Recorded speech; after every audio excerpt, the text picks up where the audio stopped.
ngene iki. Pikir ya apa kejadian koyo ngene iki, Kok iso iku?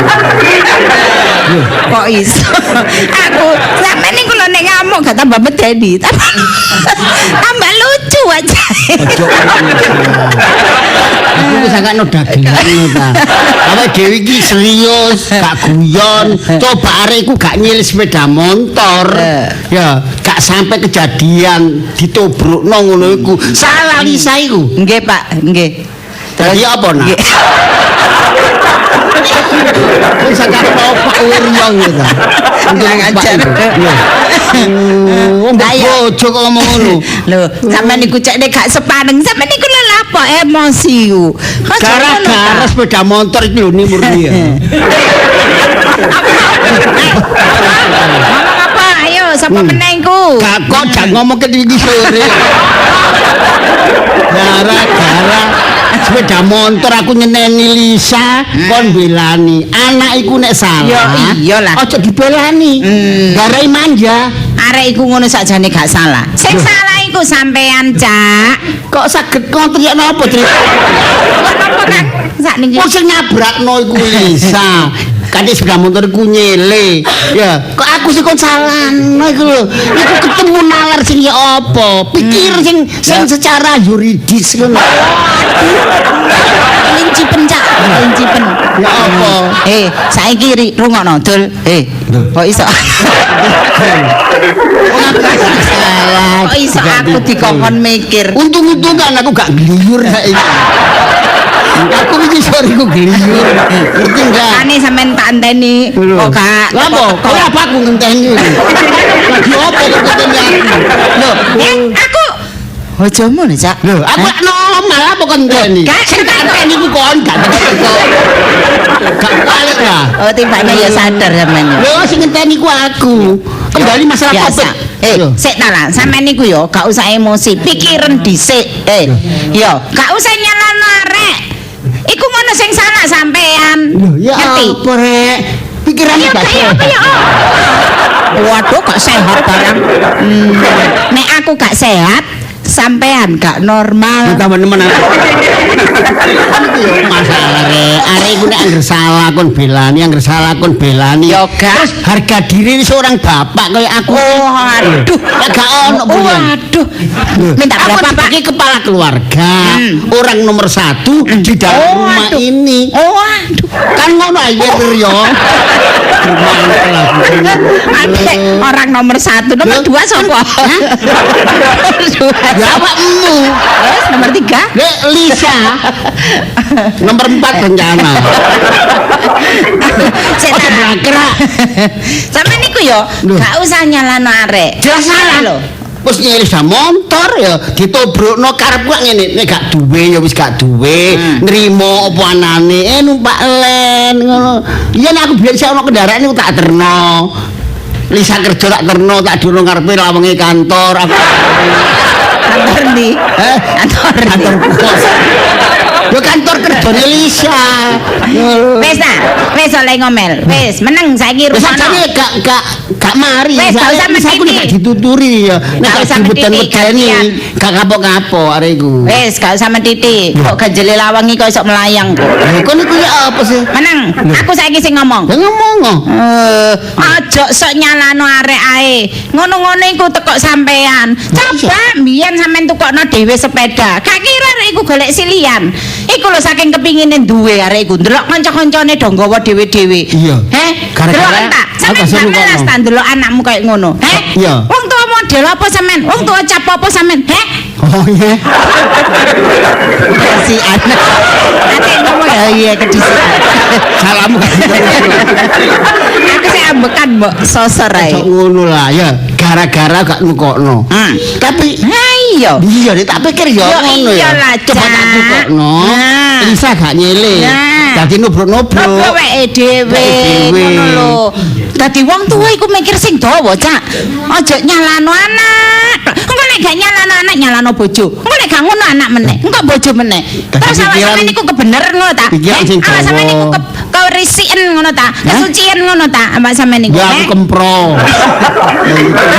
Nek pikir pancene ya secara ya akal sehat, iku nek aku iso nukokno, nek iso nukokno gak sampe nyilih. Ya iya. Nubur nek dhewe.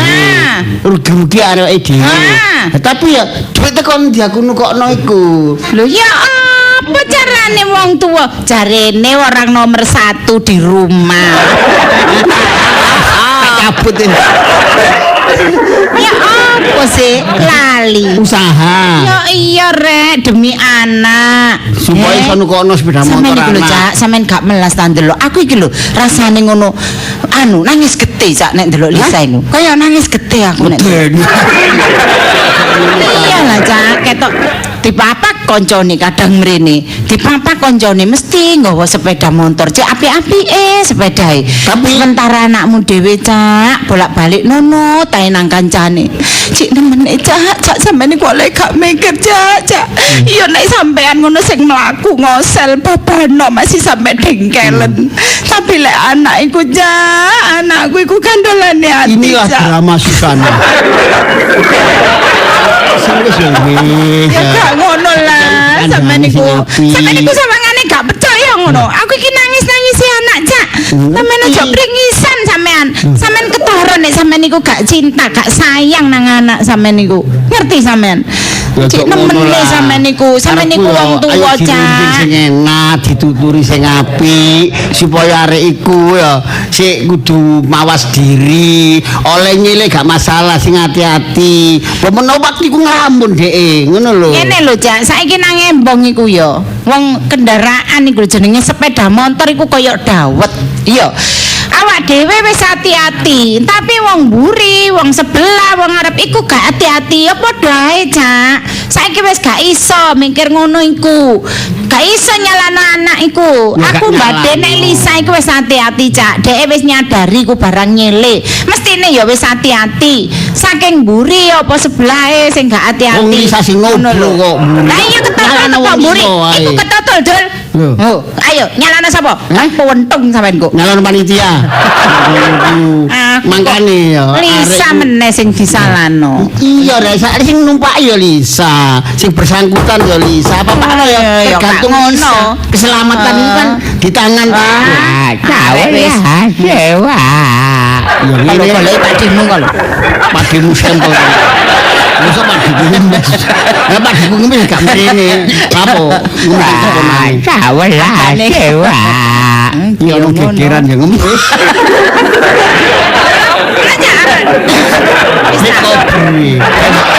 Kayak enak-enak yang kegeran. Iki durung mari mbah sampean moro.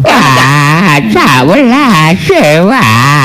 Mbah. Sik lapo kon jali. Iku lho nak receh iki lho kekno. Cek nanging kok. Wong ngemis iku ya nek dikeki garai tuman. Ngono lho, garai gawe langganan. Aja dikeki gak usah. Lho, ya apa sih sampean niku? Gak gelem sampean niku ya. Pak sawelasi. Ngono ta? Sampean niku ya ngene iku lho sing garai apes. Mergo apa? Sampean niku gak tahu amal. Waduh. Gak tahu sedekah. Walah. Ngerti ya? Gak tahu sedekah. Koyo api-api wae. Lah api, sapa sing ngarani aku? Api Ayo, kita ngomong sih. Musuh-musuh gegeran ae. Sampean niku wong situasi kei piro sih? Ya babal lah bendina masalah nilainya memberi orang itu. Terus? Wong iki nek dikeki untuk bendina mrene. Ya tambah enak awak dhewe amal bendina. Tambah apik. Sampeyan ate amal kapan? Kalau foto kamu nyemoge. Waduh. Lho ya apa sih wong atase ngekeki piro? Wongku kan ya disesuaikan karo kemampuane awak dhewe. Iya tapi cuma kon mau dibiasakno. Ya wis jarno. Gare males nyambut gawe. Alah, saiki lho. Tawelah dewa. Wong aku ae gak jejeg. Lho, kae pira jange? Coba sih, kae pira jange? Mbok 1000, mbok 2000. 1000, kali 100 saya. Wah, tawelah. Kei 1000 ta 2000, Cak. Wis 500 lah, yo 1000 2000 kon. Ya wis gak apa-apa. Ngene lho, masih sampean kei 500, masih 1000. Sing penting ikhlas. Wah, sawelas boleh. Dan kula niku. Loh. Ngene, sang rusuh-rusuh ya. Aduh mbahmu. Wong mesti mbah. Mbah. Lho. Marine wong wis tuwek ape celuk apa, Cak? Iki lho, ngono lho. Aku mbah bar iki lho, ngono lho. Oh, gak sopan sampean iki. Iki napa sampean, Bu? Kita gandengan kula, Mbak. Gandengan. Masa gak notrek. Misua kula. Apa? Misua. Alias Bojo. tabang bayi.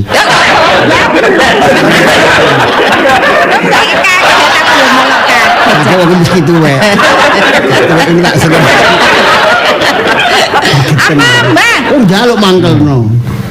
Iki bojo sampean. Oh, nggih. Apa sih, Mbak? Cabang bayi. Wong jenenge jodoh nggih. Ah, jodoh gak kena sakmono. Lah nggih. Sampean alah, nggih sing sabar. Oh, sabar, Mbak. Kula niki mboten nate ngamuk.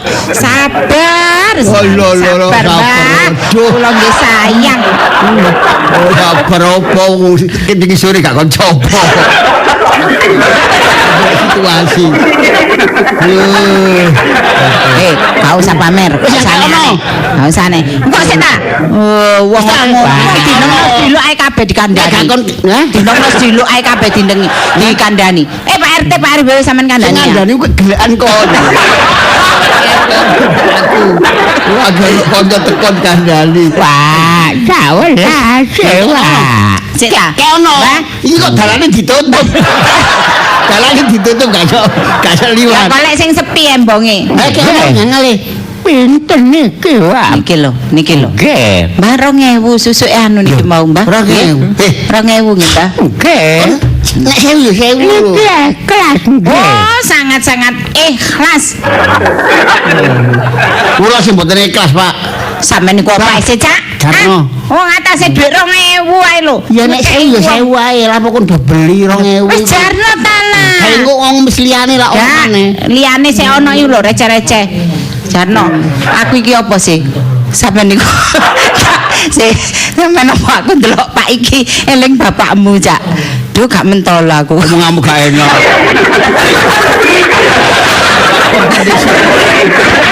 Duh, enggak maksudku iku tuweke iku lho, Cak. Bapakku mati. Seperti wong kemu. Lah iya, Cak. Gak ono elak umure sakmene iki Kok ya. mantu model opo ngono. Aku iling-iling dadine, Cak. Iya, tuwek elak sampeyan. Gak ngomong lho, lah pada eling wong tuwa bareng. Sampeyan Nggih. iku mpun nedo tambah wae, Mbak. Dereng. Dereng. Nggih. Enten Sampeyan delok Mbah, niki. sego ambek duduk. Iwak kerupuk, gelem, Mbah? Pak kerupuk kok yang cepeni kan. Gelem, Kula Mbah? kepengin sego campur. Sego campur ono wekku mau, Cak, tak kena ya, Cak. Bagi ya. aku. Bagi aku. Bagi aku kan mesti gak no. Wis tak lah, Cak. Aku kan eling bapak sampean, Cak. Kan itu senjata mesti kayak bapakku mesti. Lho, kan padha ae. Wis anggepen aku ngekeki bapak sampean. Ngono Oh, lho. gak iso. Ya iso lah. Wah, aku lah gak mangan kan. Ah, wis tak lah, Cak. Demi bapak. Bapak sampel. Bapak kok di. Kasih aku sudah. Ini wong iki. Aku lah gamblok-gamblok. Pakai aku kok sing nyedok. Wis tak lah, Cak. Gak usah. Ojo, iki 2000 ya wis cukup. rungokno Gak ta? lama. Tuman. Gak. Wah, sawelas sewa. Disukan 2000 sih, Pak. Ampun kula terima ta. Jadi lu bapak Saira. Nggih. Niki anyar-anyar duwike nggih. Jaluk mana? Aku dalang THR. Oh, ketengah ya. Nggih matur suwun nggih. Nggih, nggih, Mbak. Sampeyan kula dongakno panjang umur nggih. Amin. Kula dongakno kathah rezekine nggih. Wis ngoten mawon nggih. Nggih, nggih. Hati-hati, Mbak. Mbak, ini sampean mriki. Apa beri-beri ini? Sampean mriki tak liwat nggih, Mbak, sampean mampir. Nggih, kula nek mboten sibuk nggih.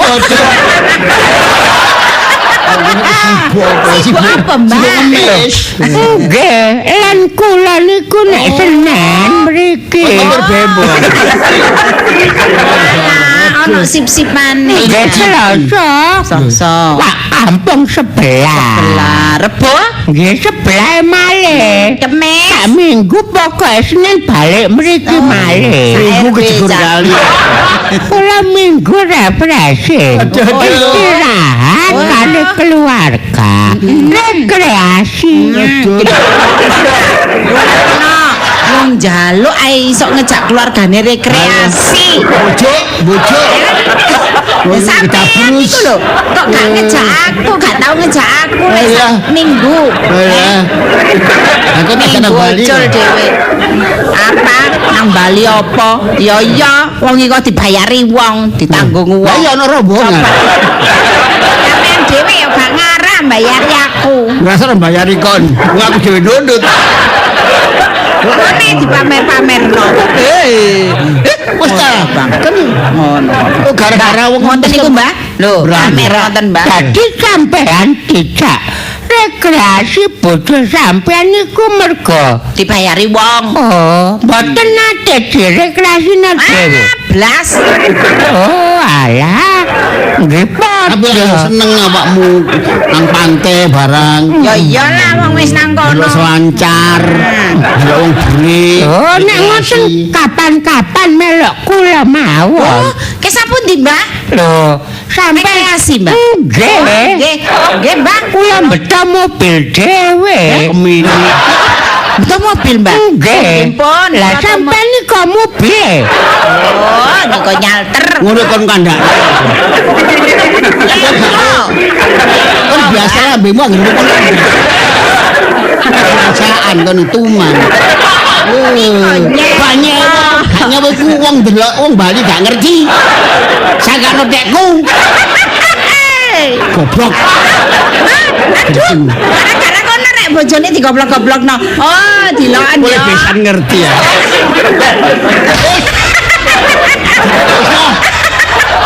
Buka rahasia. Ngomong itu hati-hati kok. Padha gak iso ngomong. Aku iki kon kandhani gak usah. Lah wong kok lho, Cak. Takon-takon awakmu sing kandhani kok. Nggih, nek ngoten kapan sampean siap kula kabari Oh, nggih. nggih, kula selalu siap, Mbah. Nggih. Nggih. Sampeyan tilem hotel ten mriko. Oh, nggih, wingi ta? Nggih. Oh, mboten, Mbah. Lho, Dinunutno tengene anu kancane, Mbah. lho, nek kula niten hotel. Ngono kon kandhani.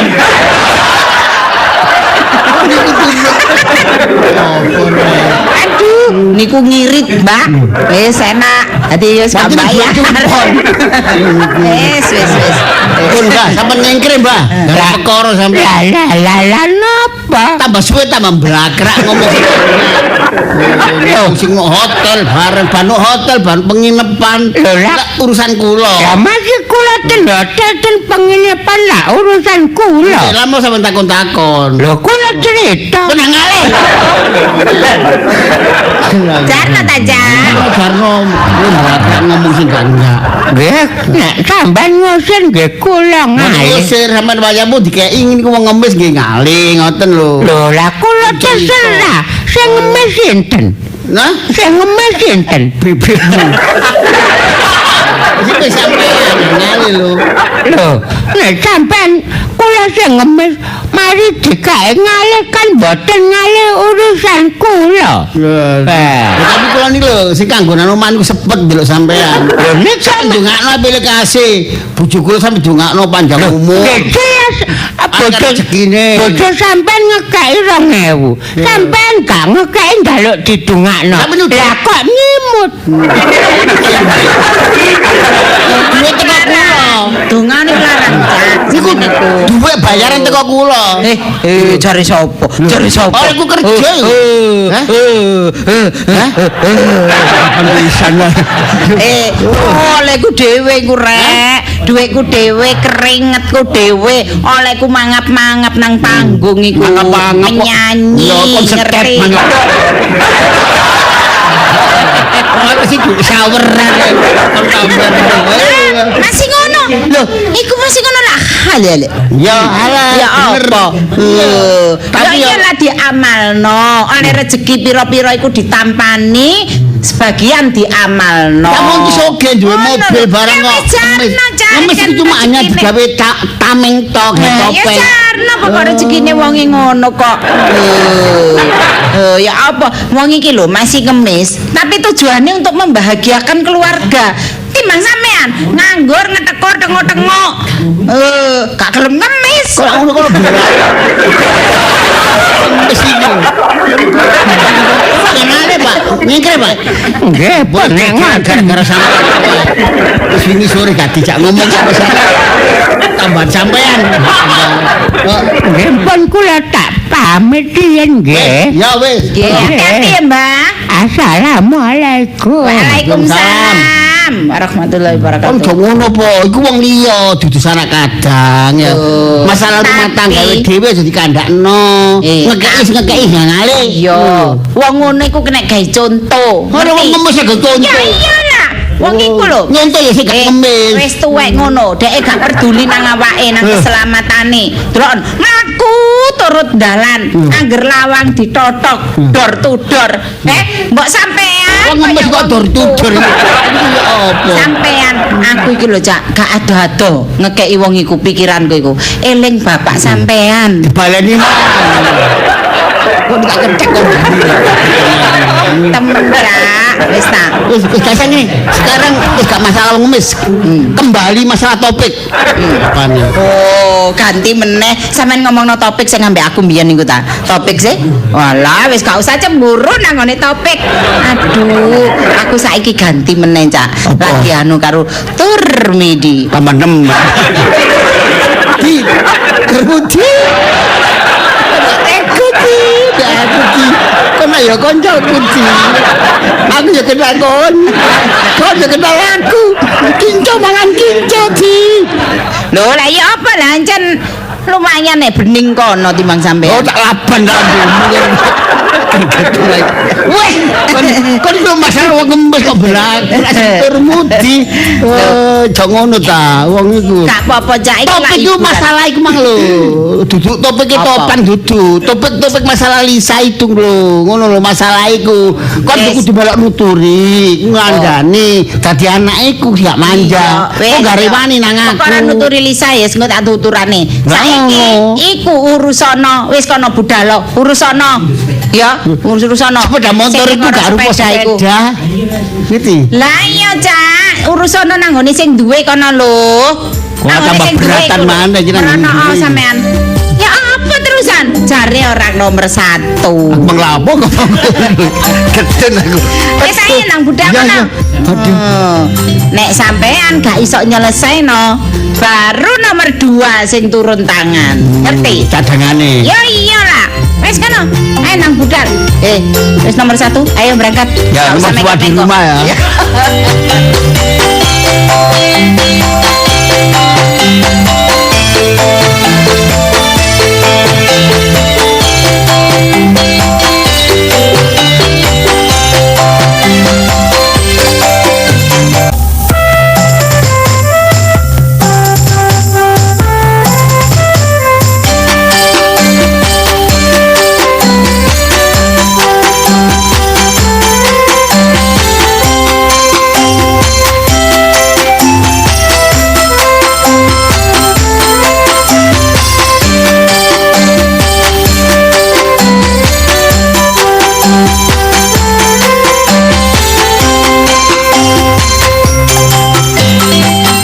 Karepmu iku ya apa, Boy?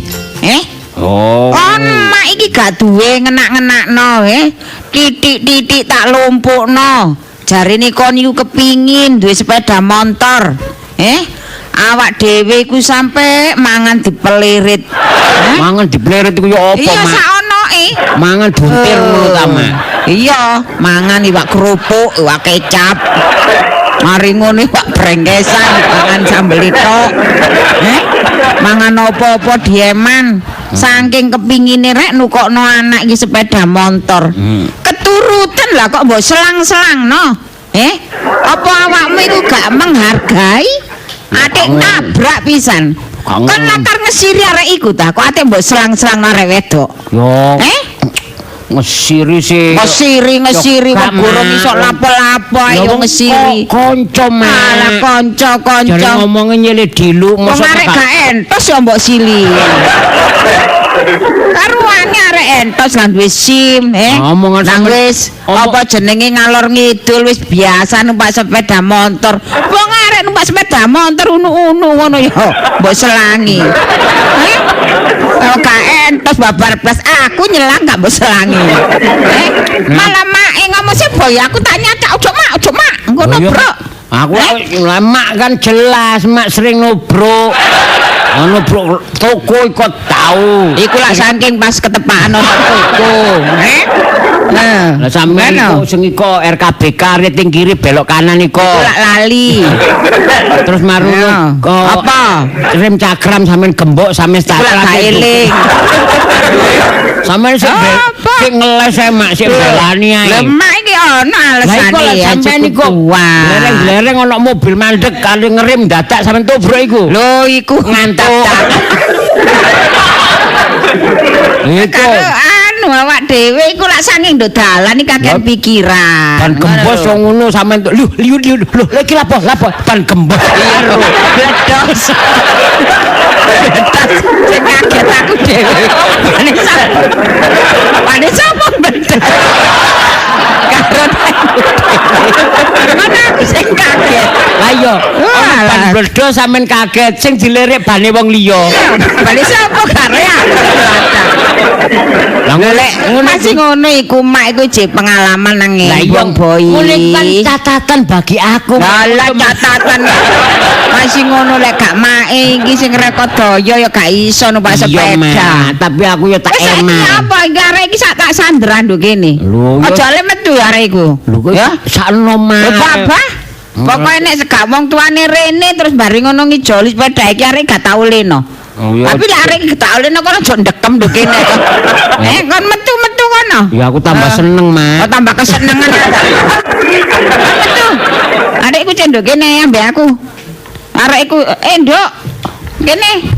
Ya apa awakmu iku gak entos sepeda motoran ya sepeda motoran. Aduh, ngapunten. Ngapunten ketwingi ngapunten.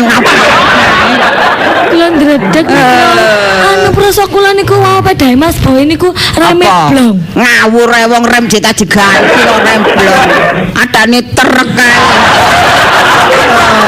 Wong rem cakram ya pakem kon iki ya apa? Ojo diseneni to, Mak. Jarno iki sing tuku aku.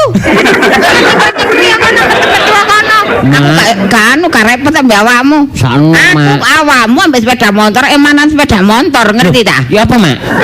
Berarti aku ambek sepeda motor larangan sepeda Oh, motor. larangan sepeda motor ono regane. Lah aku. Lah awakmu tek embong kono sapa sing ate niku? Iya ya sepeda motor iku tekek embong ilang. Ilang. Lah aku Awakmu. tekek embong. Oh, kakinan kudanan yo kan sing ndukuk. Yo kan sing nyeringkesi. Wis anu bapake wis ditelepon ta, Nak? Sampun kula telepon niku. Terus kapan rene ne? Nggih, mantun iki kok. Mantu niki tolong ngomong ngono bapak kok nggo dhuwit. Anu, Aja anu. ngapunten damel napa nggih? Lho ngijoli. Lho sangane gaya apa? Oh, lho niku anu dadi kengken ngijoli. Lho iya iki anggitmu sepeda motor sampai angka 8 ngene. Iya kabeh ngene.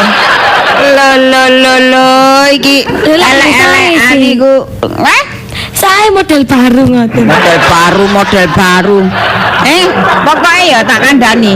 Awakmu ya lek bapakmu kok gak rene, tak tahan sak tekane bapakmu. Anu asline kula niki mboten salah, Bu. Kok gak salah. Nggih wong kula pedaan niku nggih enten tiyang teng ngajeng niku. Retenge ten kiri tapi belok kanan. Kula kan mboten siap. Nggih nak. Alah wis gak usah ngomong ngono. Nyalano wong. Padha karo sampean. Nengkreng. Lho, jenengan nggih ngoten talek tentalan nggih. Dari sapa? Iya ngono lho, Mak. Sampeyan wis terkenal ngono, Mak. Ngawur ae iku sing nyetir kudu aku. Sopo? Kancaku. Kancaku. sampean kok ya. Lho ya, kancaku sing lancang. Kode apa jenenge iku tangane ndaplanganan wong aku karepku belok kiri. Wong. Ora Ajane kanan belok kiri. Aku iku sajane ku lek padha mbek aku ngono sepaham ya. Aku iki belok kiri ngono tangane ketawe-ketawe Nggih, kiri. tiang-tiang ngoten niku ya napa sih? Lah gak usah tiang. Jam pira Pak Rene? Nggih mantun niki Omamu ndi? Omamu ndi? Heh? Alah, niki ten mleto kang mlete. Boy iku ya ngomong mbek mencel-menceli. Ono jare omonganmu jare omahe Simsilio. Hah? Iya Simsilio iku bebekne. Simo Sidomulyo. Ya iki mleto. Lah mleto iku omahe, Mak. Ono pamane omahe ndi? Bendol merongos. Are malah Wes, kok ngurus jalan, Mak. Arek iki ayu, Mak ya. Gak, Ngono, Mak. gak ayu aku. Aku lek arek duwe kesalahan ambek aku masih ayu kelawar gak ayu. Ayu aku. Wong aku mari brai. Oh iya sampe yo ayu, Mak. Bapak nari iki ganteng apa gak? Nek ndeloke, Mak. Iya, lek ndelok Ndelok anake anake ayu, manis, ya. iya, anake ayu, Mak. Iya. Bapakne mesti ganteng, Mak. Gak mesti. Anak-anak arek iku. Wih, anak wayu kinyis-kinyis Iya. ngono. Heeh. Bapak kok gombal. Bapak sampe lang ganteng, Dik ya. Ganteng. Kan aja ada komunikasi ayam bare iki. Ngali-ngali. Aku tahu Roma, tahu Nggih. diterno bapakne. Lucu bapakne. Bapak ini sing asli. Apa ketemu wong temen kok. Ya bapak asli. Iki lah bapak sambungan. Kemarin kerja disambung apa iki? Bapakne medhot. Iku mak iki ya mangkane brai nggih wedak FIFA ya apa pantes ya. Iya, Mak. Kinclong Ayo, ya. Mak. Viva kosmetik. Ya soalnya aku kepenan iku ya diomongi, jarene nggih wedak kok usah wedak liya-liya. Iya, Mak. Wis kok nggih FIFA made in Indonesia. Sampeyan temenan ta iku made in Indonesia. Iya, Mak. Sampeyan kecil aku kok gak ganti sih, Mak. Kecil aku gak Wah, wedak udah Viva. latun. Kok gak ganti sih, Mak? Ya gak wis kadung cocok. Oh, Ya iki cocok, Mak, ya? sing anyar iki ambe wangi ya. Iya, Mak. Jam pira kira? Lho apa, Mak? Bapak niki lho gak teko-teko. Wis apa lah, Iku Mak? teko tak gak teko asline. Yo yo teko, Mak. Waduh gak teko wah iso tak luruk temen Ya omahe. cek nginep kene lho, Mak. Nek gak paling meneh. Lek arek iki nginep kene kon turu gerdu. Masamu arek iki nginep kene lah kon tak turono kene lah kok cek manis e kon. Ngapunten Bu, kula kenapa kok mboten kantuk mak wangsul? Lho, kok nek tak olehno. Nggih. Lah sepeda iki sapa sing anu ngeramut? Lho nggih mungkin tukang bengkel mau. Oh, tukang bengkel sing bayar itu tukang bengkel sapa? Nggih mungkin kula sanjangten bapak. Ah, belum pasti. Lho bapak kula pun kula sanjangi. Ah, belum pasti ya lek gak belanjani janji. Wong iku biasa ngono. Anu. Gak iso. Dados kula mboten asal wangsul. Pokoknya selama bapakmu gurung rene, Nggih. terus gawe apa nanda tangi perjanjian, Nggih. gurung tak olehi kon metu. Berarti kula niki disandra. Ya ngono lah. Anu nggih kadose napa nyuwun tebusan ngoten ta. Coba aja tebusan. Kan aja karena memperuncing masalah. Lho, kan biasa ngoten nek ten TV-TV. Ah, kok mak iki iso mlebu koran temenan. Ya itu lho Bu terkenal mungkin nggih. Ya terkenal api ya gak apa-apa. Yo. Kok aneh-aneh. Arek iki mang durung mangan, tak cerne mangan, Mak yo. Kok niki ono ae.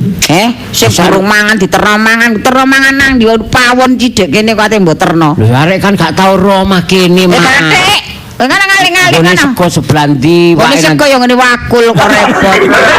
Ngene sego sebelah ndi. Mak sakno, Mak, arek iki, Mak. Boy, jane kok isano arek iki apa sano mae? Kok Yo. gak sano aku blas. Aku iki sing ngetokno dhuwit, ngerti? Yo yo ngetokno aku Sing barang, repot Mak. sembarang kali. Mangane kok dadakno perhatian nang arek wong tuane dhewe Ngene lho, Mak. nyungsang jempalik yo gak ngereken. Aku yang menghargai, menghormati pengorbanane, Mak. Alah. Wis pokoke Enggak, ngene, tapi ayo yang- nang ngali-ngali sing adoh. Ngali-ngali. Lah iso kono. Anu nak, nomor telepone piro kono? Bapake cek ditelepon ambek iki. Boy. Sampun kula kandhani lho niku. Wak. Bapakmu ya rada medhol ya bapakmu. Telepon ket mau gak teko-teko. Soale bapak kula nggih mboten nenten sepeda paling niku wau mlampah. Aduh. Cipe cek sore gak duwe sepeda. Mboten makane kula Makane ngambil kok Mas Boy. ngilang. Nggih. Alah. Nggih kula nggih. Kreatif. Lah kok minus ngono ya? Napa? Hah? Nggih bapak kula nggih ngoten niku, mboten gadah sepeda mesaken. Jenengan paling lek ketemu bapak kula iba lah iba. Aduh. Hah? Boy. Apa, Mak? Ha kon kok ngeri ngapa jenenge iku aduh ngentelek soro-soro arek soro-soro ngene lah apa kon anu ngiri keluarga apa ngene minus ngene lah kan Mosok nyili mosok mbele-bele, Pak. lho iya rek dadi lek ana apa jenenge ana rusak ana sing iso ngijoli Ya justru lah lek iki nyiliki arek apa minus ngene iki waduh Mak, bahaya iki justru sing wong ngene iki butuh bantuan. Nek wong sugih gak mungkin nyele, Mak, ya tuku dhewe. Sampeyan iku ya ono. ayo kon pinter ae lek nyatek. Iya, kon tak kandhani sepeda motor ketubruk riyek ngene iki ya. Iya, Mak. Aku iki ya menesol. Lah apa? Ngerti? Iki oleh mak nyeleng-nyelengi. Dikai wong dhuwit ya tak lompok-lompokno. Yo ngerti aku. Rumangsamu. Yo. Sampeyan tau dodol sego pecel sedina, direwangi. Ya, mijet. wong ngedoli ya gak entos. Direwangi mijet, Wong motong. ngedoli ya wis mak enak mak cek nang entek mak. Ngedoli sing murah-murahan ae malah entek lah wis. Nek kok iki dodolan apa amal? Kon dodolan sego diberuk-berukno, jangan barang. Tuku 5.000 lho, kaya wong tuku 15.000. Ya cek nang entek, Mak, nang wis, Mak. Aja entek dhuwit ya entek. Kadung ngukut gak iso kulak maneh. Duh, apa arek ngene iki. Jam piro ndake? Nuwun. Salah wedakku salah luntur. Ya nuwun. Kalau Mak paling, Mak. Lebokno emang iki. Lebokno. Nuwun. Monggo. Nggih. Nyun sewu. Nggih. Nggih, sinten nggih? Kula Lah kula sinten? tiyang. Tiang napa? Tiang Listrik. gendeng. Nggih anu. Wong kok koyo banyolan. Lakar dagelan ta ya apa? Ya brek ngomong iki durung wis gak tepak salah. Nggih. Anu Boy, iki jekake ngomong lah lebokno boy. Lah ya iki, Mak. Lah sapa dhisik lah ngono aku takok wong iki. Ya takonono. Lah iya. Pak takok. kirangan. Nggih kula anu tamu. Oh, nggih. Lah Nggih. tamu diundang napa mboten? Nggih, Tamu tak diundang. Nah, kalau sampean tamu tak diundang pulang gak diantar berarti jarangkung. Nggih. Kaitannya opo? Tibae wong koplak. Lisa tok. Lisa, kula bapak Elisa. Oh, Nggih. sampean. Nggih. Ya napa anak sampean iku nggih? Kirangan. Wong mboten gadah SIM kok nyelang sepeda motor. Wong mboten tahu mengendarai sepeda motor fase. Nggih nyelang sepeda motor anak kula niku nobrokne lho batange niku. Berarti aku mari kita assalamualaikum, Pak. Apa mesti babras nak? Kok gak apa-apa, Pak? Cuman pedae lucu Pak dadine, Pak. Selamat tamu nak ya. Sepeda Iki, Pak. motor rusak. Lho iki sampe delok iki lho. Lho kok ngono, Pak. Yo syukur. Sepeda motor gak apa-apa nak. Ya wis, Pak, aku tamu sampe sini Datane kaya reuni datane. Sebaik awakmu gak apa-apa nak. Kaya temu kangen adakno. Sepeda motor rusak gak apa-apa. Alah, anak sampean mboten napa-napa. Nggih. Oh. Lah, sepeda anak kula riyek ngoten niku. Rasakno. Wong tuwek kok kaya apa tuwek karo tuweke sampean niku. Lho gak ero. Sampeyan niku tuwek kok gak bijaksana blas ngoten ya napa? Ya napa niki ngeten niki? Lah ya Tanggung jawab ya napa? Ngapunten. Bu, ini kan bapak kula pendugi, berarti kula angsa wangsul nggih. Lho bapakmu mbok ejolan ta nduk kene ya? Nggih. Berarti kula wangsul bapak kula ten mriki. Terus bapakmu dhek kene iki njogo regol ta ya? Kan jenengan mawon, penting kula wangsul. Ya kan mulia. Nggih. Lu timbangin aku semulih sedaya di mbakmu. Aku mulai ya, Pak ya. Dhisik. Loh. Up. Mboten napa-napa. Oh, Masih dereng angsur. enten penyelesaian kok. Lho lah kula niki mriki napa? Lho sampeyan nek mriki terus wong tok nggih, kula nggih mboten trima. Lah nggih kan Sampeyan tapi adik mriki wong tok kula setoraken sampean. teng pundi? Polsek.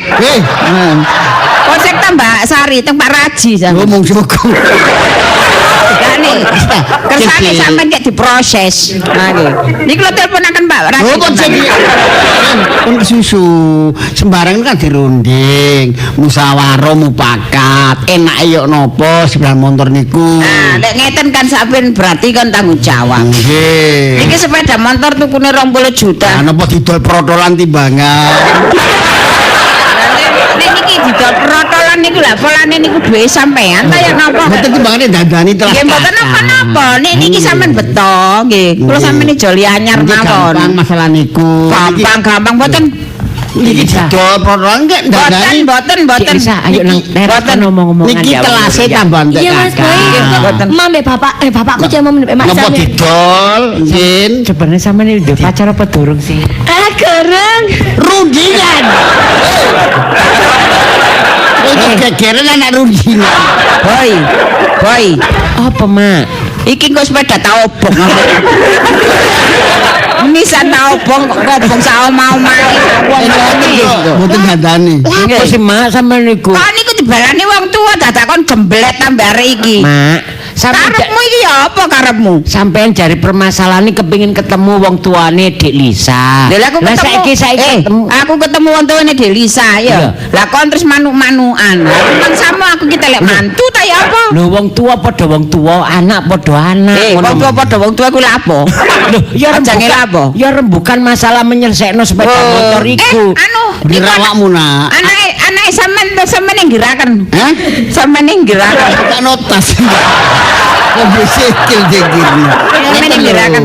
Nggih. Masalah anak niku nggih urusane anak padha anak, wong tuwa. Bener, Pak. Rundingan padha wong tuwa. Bener awakmu nak. Nggih. Cek aku cek. Nggih. Nyip. Ngoten ta rundingan. Enak ayo nopo sakniki. Enake nggih sampean nggih kula cutik saking mriki. Sampeyan niku kok wong tuwa kok gak tanggung jawab. Kula mboten masalah napa. Penyelesaian dhisik barang iki. Ngertos masalah sepeda motor sih. Harap wong benda ngono iki. Mas Boy. Benda mati. Ya tetep kula mikiri rundingan niku. Tetep kula atasi. Anyeng. Lanang wedok padha nganyengi. Kalau Satpol PP. Sampe lanang kula wedok yan. Kula sampe lanang wedok yan. Sampeyan kali kula ketemu pirang perkara. Nggih monggo dicocok-cocok. Dicocok-cocokno. Nggih. Si mak selesaino lah mak, usah aku tak. Kene boy, selesaino kon ambek bapake. Lah apa aku sampean seret Gak, mak. sekarang selesaino. Ini sampeyan selesaikan niki. Sepeda motor niki, sepeda motore anak kula. Nggih. Kula sing numbasaken. Nggih. Niki biyen tukune 20 juta. Gak takon. Lah niki ya napa barang koyo ngene. Mbok nek ngeten jam motor niki nggih kula gawane mulih. Lho apike? Tapi dani. Kula terus dani mungkin dadi sak BPKB ini Lho ilang dalane. Wong modele koyo simal ngono. Sik napa simbal niku? Paling Nek kula maling niku mboten, sumpah mboten tau maling. Nyopet nggih. ngeten. Jambret. Ngeten nggih.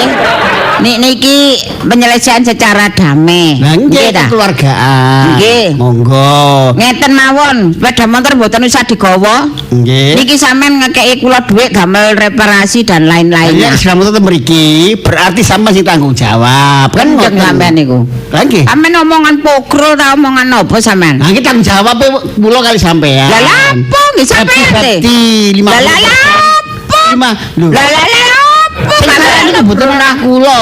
Kena apa sepeda motor kok gelem ditobrukno kan ngoten. Sampeyan iki omongane wong gendeng sampean niku. Lho, kok lek diseling, nggih coba mboten sampean sili. Nggih mboten sampean nobrok, kendaraan sampean nggih mboten rusak, kan ngoten. Sampeyan iki tau dadi wong ta? Nggih. Lho, sik tas iki sik anyar. Asale setan. Omong sampean kok tambah. La ngoten. Dikenari dadi wong, arek dadi wong. Wong ngomongane kok gak tepak ngono. Sampeyan kula runding. Kula mboten nate runding-rundingan. Terus nek napa Pokoke enake, ngeten Pun, mawon nggih. Niki sampean ngetokno dhuwit dhisik. Nggih. Nggih. Nggih pun niki 10.000, 10.000. Cilike niku alah. Niki sampean niki cuma dhuwit niki to. Ada kula nggih cuma niki tok. Alah, wong lanang kok gak gablek belas Kula ngene. mboten nyekel dhuwit napa kula taken. Jare ngetokno dhuwit iki dhuwit kula pun nang klotokno. Lelek niki nggih tiyang ngemis iki kaya 10.000 sen. Ya kula Kok ngeten mawon. sampeyan kula sari, kula mriki niku nggih budale Wis kok tak telepon Pak Rajis Lho, ngerti, kakakno. ngerti. Kula mboten saged omong-omongan kali sampean mboten saged kula. Pun ngeten sampeyan cuma motor anyar gres. Nek sampeyan mboten cash, sampeyan kredit pun. Duwike, Non, duwike. wis duit sampe. Gendeng ta? Sampeyan iki dhisik ta? Enak dhisik. Calon sampeyan Nggih, elek nggih, mboten kanggo nggih. ganti anyar. Nggih. Kan enak. Ngaten niku sampean waras napa mboten waras? Mikir. Lek rasaku lek tiyang waras niku nggih enten pikire lah. Uang mukae kula nggih, ngoten lho, uang mukae kula 500 juta. Kalau enak sampean timbangane kula. Sing numpak sinten ben sampean? Pak enak Pak sampean. Raji. Ini aja Pak Pasti diproses. gak piket. Takongan meroses mawon pun. Ah, lah sampean niku sing angele, monggo ta sing enak ya napa niki. Ngoten Kula lho. pun jelas omongan kula. Terus kekeluargaan. Omongan kula pun jelas. Arek wis tak kongkon mulih, Mak. Ya wis wajarno mulih. Boleh nang ndi, Nak? Ya niku wae tak Mulai nang ndi? iki nang omahe sama sampean. Main ndi? Ayo. Mleto. Hah? Kang Mletet. Lho kok jelas semen. Nggih, wong kula sering nyusul. Mulai ta? Nggih. Temen ta? Nggih. Ojo buci lho ya. Lek kon niku arek kemboleno. Apa? Ya. Kombong iku lak nganggur ya. Lho, apa? Kombonge ayam buri. Iya, Mas. Bapakne genti lebokno kowe. Aku sakno jago. Ya aku gubul babon-babon. Bapak cek kapok. Lah terus niki wis beres, Pak. Nggih. Bun, Iya. dek durung nah. Masalahnya kan ibu njal ijo lanyar.